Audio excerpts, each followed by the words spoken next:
And now it's time for No Fence Riding, sponsored by the Fort Worth Convention and Visitors Bureau. Welcome back to the Ultimate Dallas Sports Show. Time now for No Fence Riding. I have a couple of statements for our esteemed panel, and they must choose whether they agree or disagree. No waffling, or we'll get on them. All right, let's kick it off with the first statement here. The NFL is now officially bulletproof, and this is a little bit of a qualifier, but watching the Dolphins situation on Thursday, seeing Damar Hamlin back in a game after he was literally dead a little over a year ago, and having Tua have his 5th concussion, and still having people on air saying, hey, this game is, there's a little element of risk to this. Players absorb that when they get in.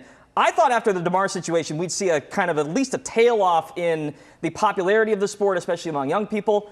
That doesn't seem to be the case at this point. I see what happened on Thursday as more proof that anything can happen in the NFL and everything would go on the same way. No, the NFL's not bulletproof. Listen, there is a line, but if it happens in these isolated incidents, which it still feels that way, I think the NFL is going to be fine. You might see guardian caps here sooner than we would have ever considered. But listen, the NFL is not bulletproof. You are not correct, sir. Interesting. Mac, your take.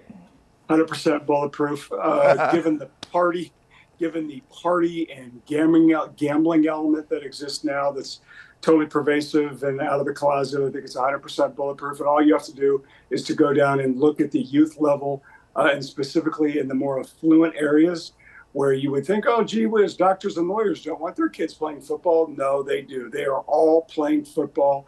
And I think right now in our lifetime, in our kids' lifetime, football will be rolling. Bob, your take. Yeah, it's pretty bulletproof, guys. And if you need me to get off the fence there, I'll say it's extremely bulletproof, guys.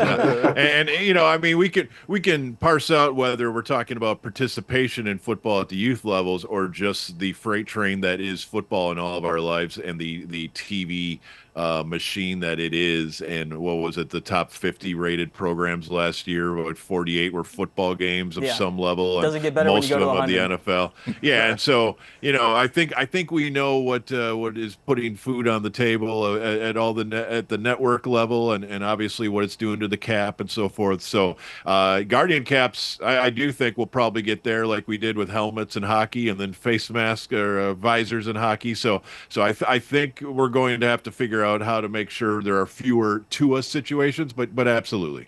All right, let's move on to statement number 2 here. And this I saw a lot on social media. I'm not sure I totally agree with it, but Arch Manning should start the rest of the season. Mac, why don't you lead us off on this one?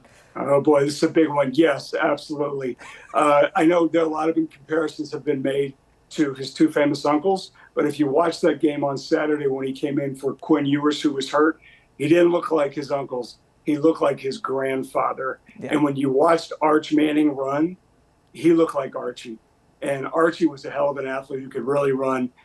They've been sitting on this for a while. It's a really, really confusing situation. It's an awkward situation for Steve Sarkisian, but we all knew this was coming because Quinn has been hurt in the past. He's hurt, and I'm sorry to say it because I think he's a really good player. They've been sitting on this. I don't know how you can go back if Arch Manning is good, and he's going to be good. Bob, does Quinn have a chance?